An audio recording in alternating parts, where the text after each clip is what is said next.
Listen, when you sing a nigun and then you have a question, then you sing a nigun, or it's answered, or it's irrelevant, or it becomes clear what it is that you wanna ask.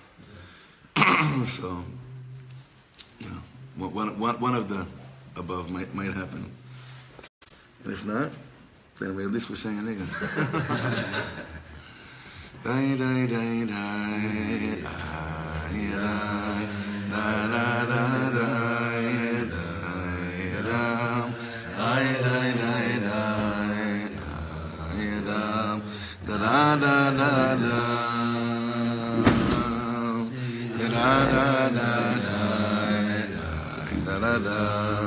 Da da da da da da da da da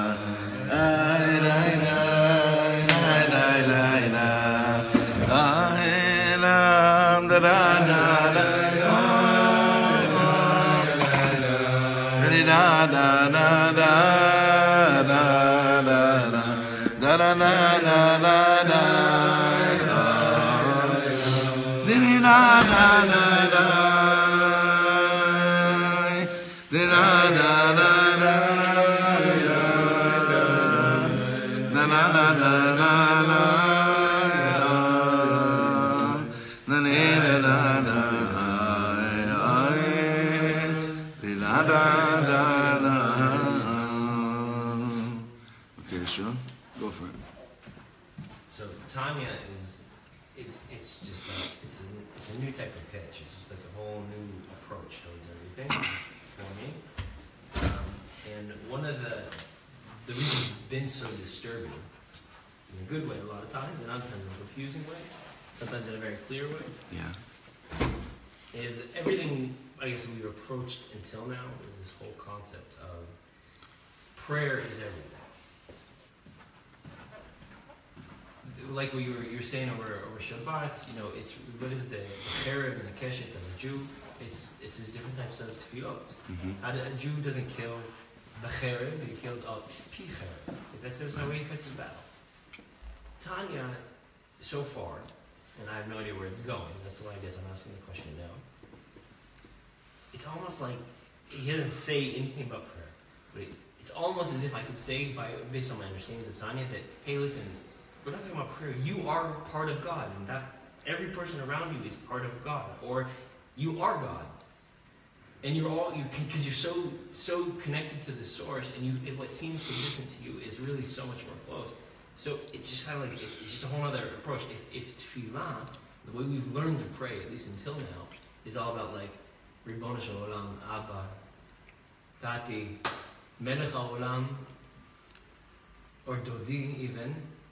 Then this is totally irrelevant because a relationship involves somebody who's separate from you, and this is the exact opposite. It's a total connectivity, and it's very hard to pray to yourself or to whatever it is that you're really connected to the source, as opposed to what you've been doing until now, or what I've been doing until now, which is prayer. Like, hey, listen, like on the Kibbutz Study Team trip, it's like ask for anything. God is kulo chesed, and here it's like, no. God is kulo. That's my question. Now your decision is whether or not this is going to totally derail us, or if it's a really easy thing, or if that was cool, but let's talk about it another time. No, Ari's answering Ari's going to answer your question. I'm not answering my question. Yes, you are. No, because to you, there's no problem at all with what he's saying. That's why to you it's the easiest to answer. So any of us might start getting stuck with something, but to you, there's no question. That's why. Well, look, I probably agree with you. Right. But I'm not quite sure why. That's why I wanted to go to, because I know that you agree with what he said. I probably agree with you, but I'm not sure why. Okay, so shtim over it. Eli, you want to give a quick shot? All right, I'll give a quick shot. I think it's a problem in the levels that we're talking about. Because we keep bouncing back and forth between levels. It's not a short show. We're talking about on our level, the level that we have free will, the level that we exist as separate entities. So we're davening. But we keep talking as we try to comprehend how to dissolve all that and get rid of the me. And then when we're talking on that level, it's different. Let me throw something like crazy out there. The hitpalel is a reflexive verb. Right. We talk about it as I'm davening, I'm changing myself. I'm going to say something completely different. We say at the beginning of Shemona Esrei, right? Shem Sechasai Tiftach. I'm not even opening my mouth. Right? God's opening my mouth. Right? At the end, you hear what's on your feet, right? When you look at like the hitpalel, who's davening? Oh, you're going all Ishbitz on the Tanya question. Yeah. Awesome. Completely love it. No, that's like full-on Mea Shilach onto an Alter Rebbe. Okay, very cool. God's davening. Okay? Okay? That's that level, right? And it takes transcendence and immanence, which is what we've been talking about this whole time, and merges it completely into this, like, Nakuda of this black hole that sucks everything. But the question arises from the point where we're not that. We're doing something in the world. And trying to stem those two things is, I think, I could be wrong, but I think it's the root of the problem. Once we understand that the limits of our language and the limits of our conceptual things, the question is stopped enough to deal with it. Am I making any sense? Yeah, you're basically saying that's there and that's here. You know, like basically, like when you're in a moment of Tanya, like holding on Tanya. Right. Okay, we're not talking about the hitpalel, right? In that sense, We're talking about like being part of a movement. Yeah. And then when you're not holding there, which is probably most of the time, right? Then you're in a moment where the hitpalel, because it's. But even when you do the hitpalel, it's the framework is there, like that's Correct. Right.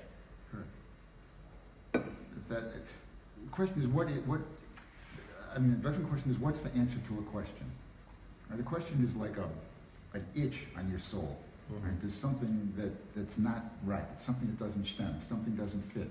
And the answer to what soothes that at any given point will depend on your understanding and what's bothering you at that time. And that's always changing.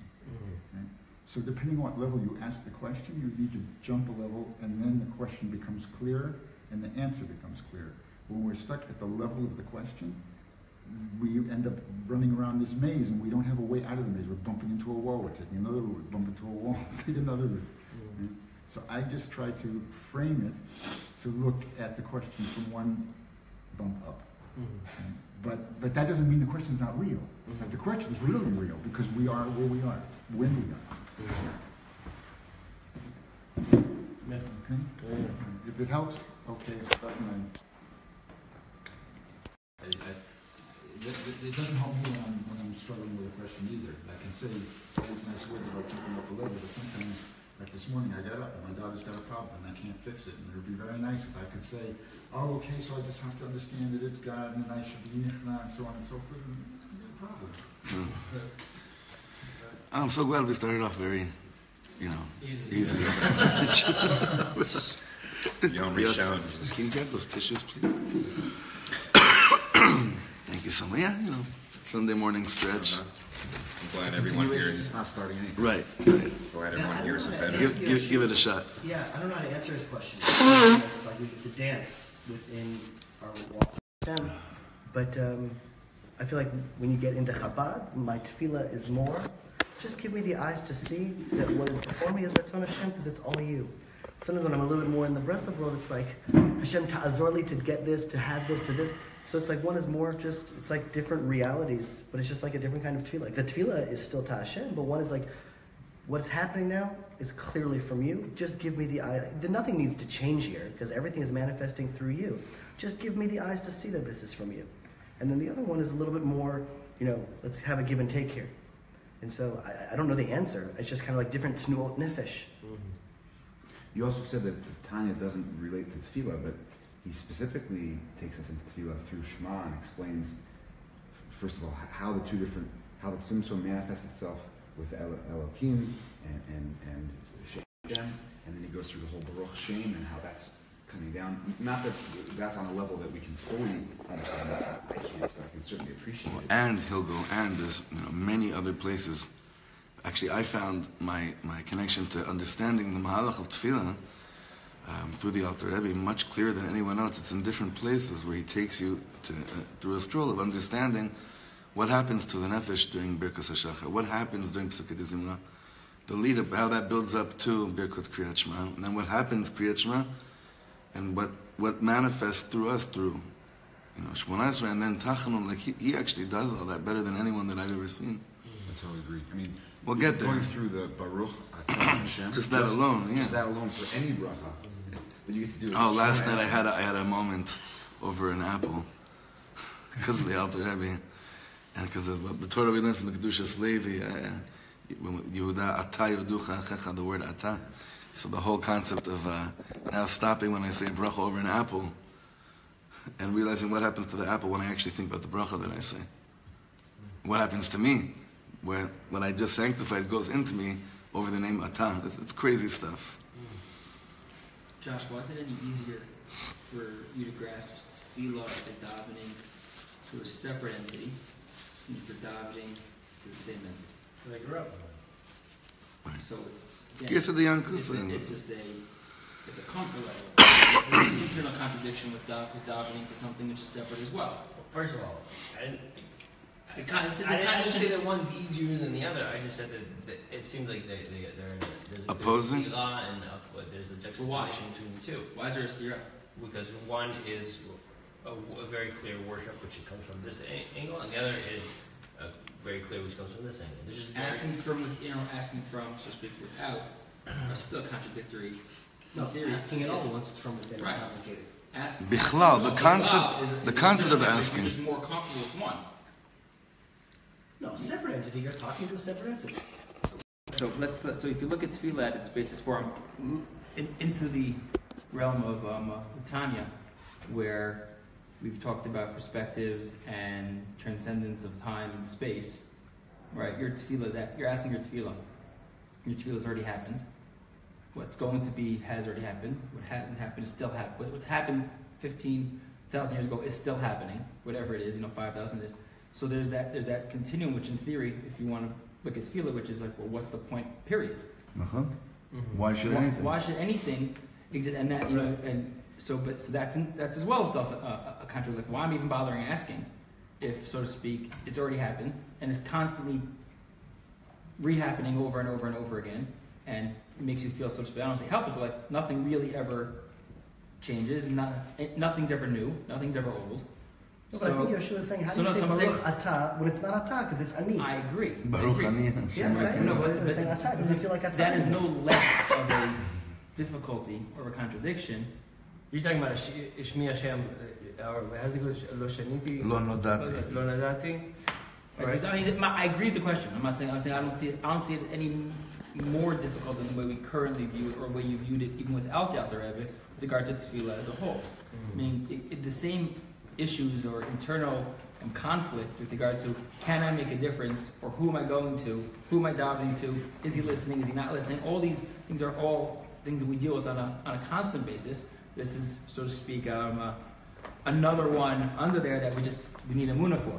It's just another internal Yadus, Hakadosh Baruch Hu versus us opportunity, I guess, to, as Jeremy said, just give us the eyes to see that it's you, even if you is me, and be able to dive in. Yeah, but then to pray to myself, I hear what you're saying. It's a good question, but I'm going to have to ask at one point. Sometimes my tnuot nefesh is going to be, hey, I'm in a time of bakasha, and when I'm in a time of bakasha, then all what you're saying it doesn't settle well, I guess.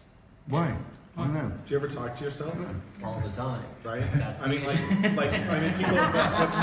people like Kibbutz do. Like, it's an interesting question because, like, okay, I'm going to go out and I'm going to talk to God, but a conversation is typically two-way. Yeah. And I don't know about you guys, but whenever I've gone out in the forest and really prayed, like most of the time I'm just talking to myself. Really? Right. But that talking to myself process clarifies what's really going on inside. There's been times where I've been like in a fight with my wife, let's say, And I go out in the car. I know, right? God, I feel so alone right now. I'm feeling certain it's your fault. So I go out and I'm all angry, and my prayer starts angry. I'm like, God, like all these things. By the end of it, I'm crying about how I'm like, to help me not to be so insecure. Yeah. So it started with, wow, I'm so mad at this. And through that process of I'm maybe oversimplifying, through that process of talking to myself, all of a sudden my soul becomes clarified. I get to what's the real issue. The real issue is I'm not angry. The real issue is what's going on here. And so maybe that's oversimplification, but when I'm talking to Hashem, I am clarifying my word, the power of my mouth, that we're created in God's image, power to create with our mouth. The power of my mouth and the power of my tefillah clarifies myself, which is ultimately revealing God's true essence inside of me. It's removing the klipot, it's removing the things that prevent me from having that really clear oneness, because right now I am stuck in the world where we're not one. Yeah. My intellect and everything else makes me feel separate from God. But where we can use the intellect on I think with the Lubavitch, or what the Alter Rebbe is trying to help us understand and mixing in with Bnei Machshava Tova, is that we can use our intellect to say, okay, I don't really feel like I'm one with God. Like, I feel like I'm a human that's separate, and like I have all these things, and so but my intellect, through learning these things and through really pushing these things, my intellect says, no, wait a second, I am one with God. That's an issue that I'm never going to really feel and understand maybe, but I accept it and believe it, and I intellectually am starting to understand that I don't understand it, but that makes me feel like I understand it, right? And by doing that, all of a sudden, my intellect gives my emunah and my neshama the place to say, okay, like, I need to tear down these walls that continue to push me to not feel separate. That these walls that make me feel separate from that oneness, like this whole process is through my tefillot, through my Torah learning, like through all these things, I'm trying to break down the barriers that actually make me feel like what the Piasetzin is teaching us, a plant grows.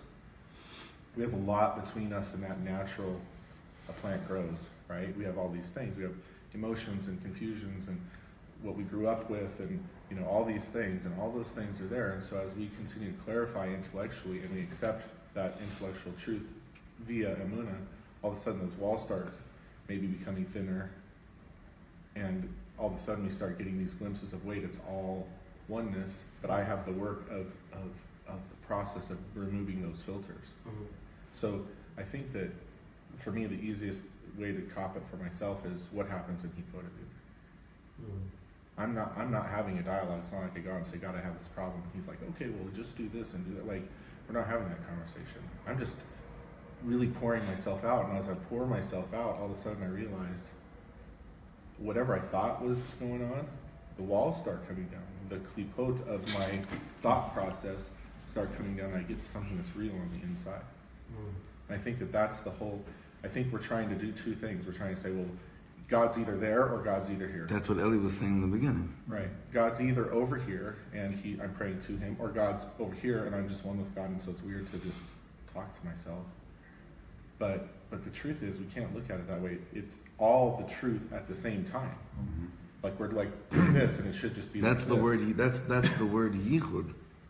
I think that's what the word yichud is essentially. That's why this book is called yichud. But then. So why do I need emunah if I can understand it on a level of yichud? Because the yichuds are all contradictory. Because the yichud is contradictory, right? And when you learn, there's the inside, the part of Hashem that fills all of us and everything, and then the part of Hashem that surrounds all of us and everything. That's what it is. So there are these two separate entities that are the same, but there are two facets to what's going on. So you're davening from the part of Hashem that He fills up, and you're davening you're davening from the part of Hashem that fills you up to the part of Hashem that surrounds you. It reminds me, Shlomo, of what I said about Yotzer Or. It's very deep. One second. Can you Say it again. Say it again, but a bit. We were talking about the concept of Hashem surrounds all of us.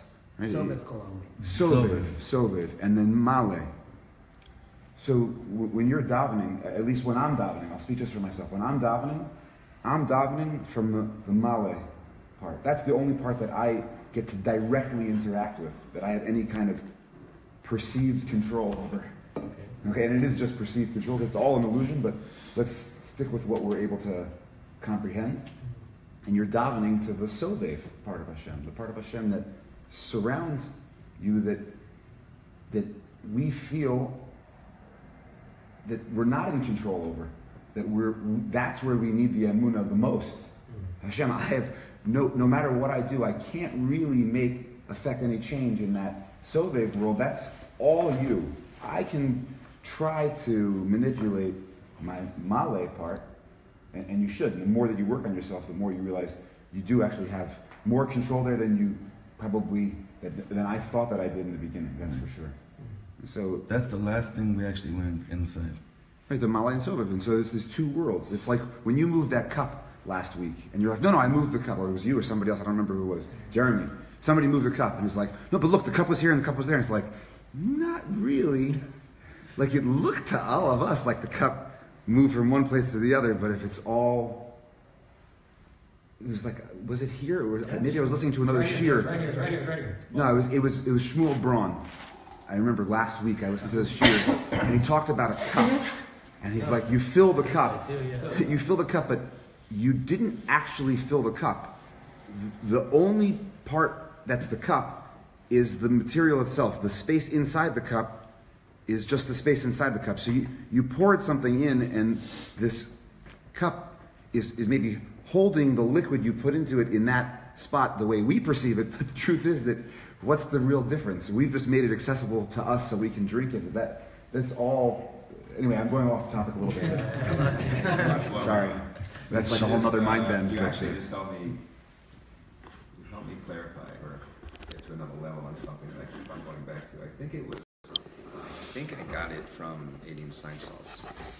And it's a concept he brought down in the tefillah. We go up. So if you look at like early on in Korbanot, we're in the material world, we're at this level. Maybe in the part that you're talking about where we are very separate, we're in this material. And then you get to Pazukah de Zimra, you go up to the first level of angels where the angels are praising Hashem, but there's still this sense of separateness. There's still a sense of individuality. By the time you now go up a level to Shema, now you're at the level of the angels that have lost their sense of separateness. There's a level up there, another world, where there is no separateness, and then the Kisei Kavod in Shemona Esrei.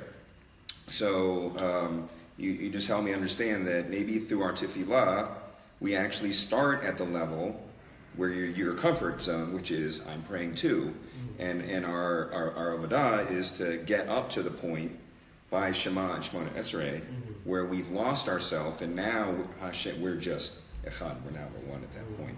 But it's really interesting because we say echad, and then we go to Baruch Atah again. So it's like full circle.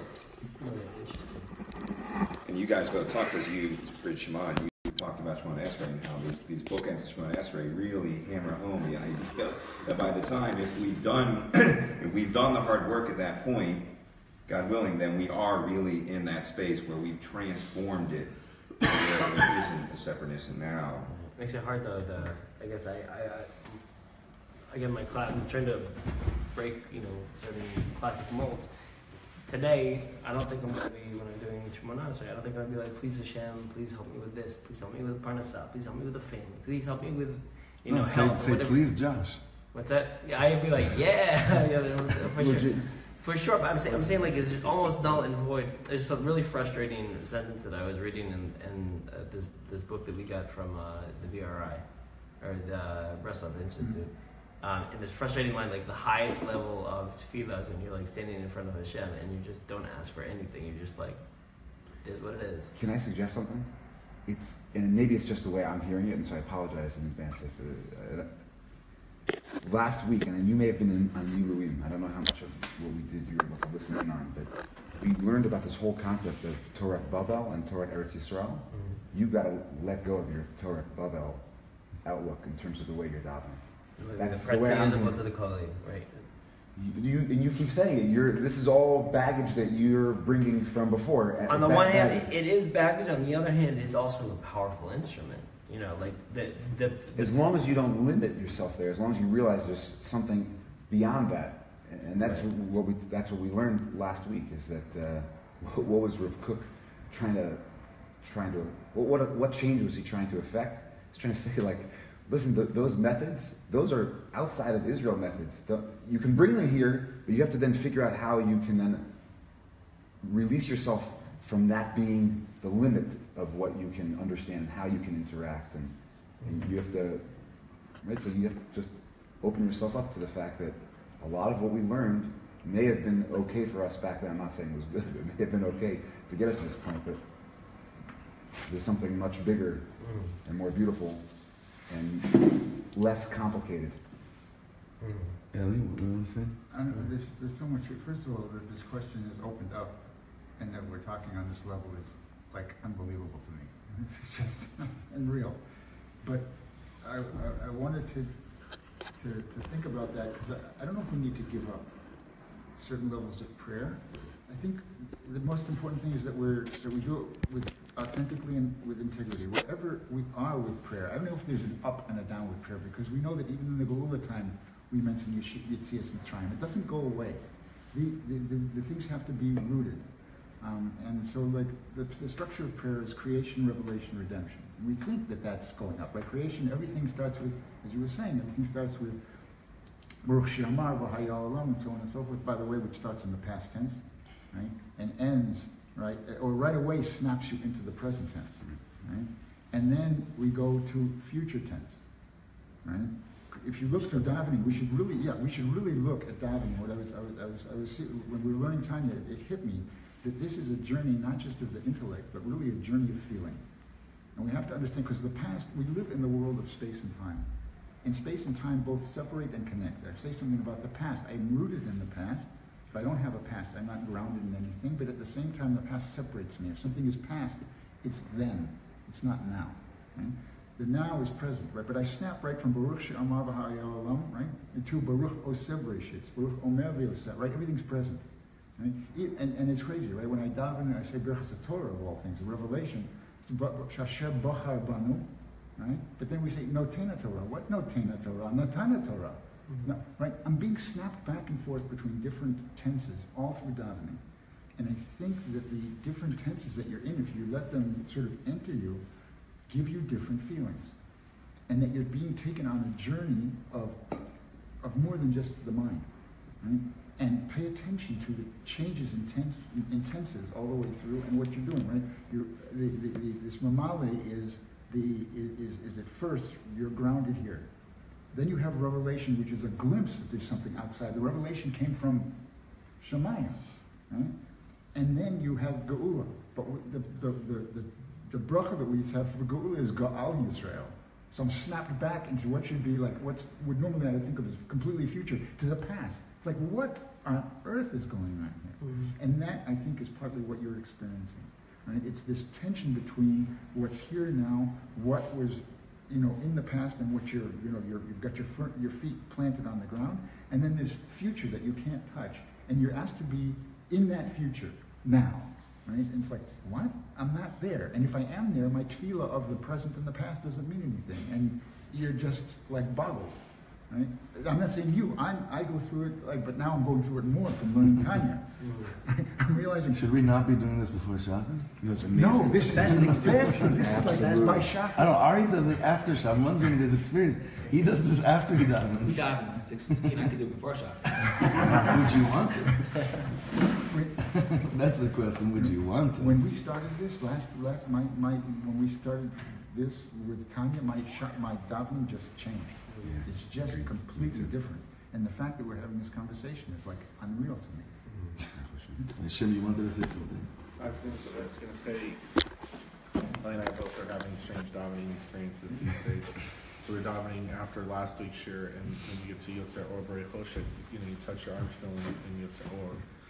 And this idea that after God took his arm and formed light that already exists. So before there was all just this infinite light. And in order for us, this place to exist, he formed the light. And I envisioned that as if he moved the light in a way that created the tzimtzum, right? Because then we say rechoshek, which is the darkness, as if. And when we say, so in the arm, we touch our arms filling as if there was something that he did with his arm, and then we say rechoshek, and we touch our tefillin, but we touch our tefillin. We touch our tefillin where the whiskers come out. So you feel those little whiskers in your tefillin. And those whiskers are connected to the chet ego. And it's a very we'll talk about it later. They're connected to the chet ego. And what was the chet ego? Here we've been like literally just seeing miracle after miracle after miracle. Now we're waiting. Moshe's gone up. We're all like in this enraptured moment of God is delivering us from Mitzrayim, slave. All these things are going to be free. And what do? Moshe's up a little too long, and we're like, God's not here. We got to make a God. We got to do this on our own. It's too dark. So why are we remembering the Chet Egel when we say Dutzera Borei Choshek, Osei Shalom U'Beresikol? It's this idea that inside of that tzimtzum, inside of what we're saying that you created darkness, tzimtzum, we're remembering the Chet Egel, and we're like, wait a second, that doesn't mean you're not here. This is the Malay. Right. Yeah. It doesn't mean that you're not here. You're here just as much as you're there. It's just that you created this space that we exist in. But don't let me forget. Don't let me think for a second that because it's not this absorbent light, like think about how it was. I mean, you were a slave in Mitzrayim. You're getting beat every day. Everybody was crying, like horrible. And all of a sudden, miracles that we can't even understand, like the seas, like all these things. And like this huge amount of what would have felt like just complete light. And then all of a sudden you're like, no, it's really dark. And there is to remember that no, in this place it's the same light that was in that place. We just have to, it was hidden momentarily, right? Because Moshe was gone and it was hidden momentarily in that time. And what light came from that. So I think that there's this kind of like what you were saying, Dov, this understanding that those two planes exist at the same time. There's just a little bit more of a klipa, or the arba olamot, that separate those two lights. The light that is completely expansive, completely chesed, completely yud-ke vav-ke, and then there's the light that exists in a different fashion, that's completely gevura, completely Elohim.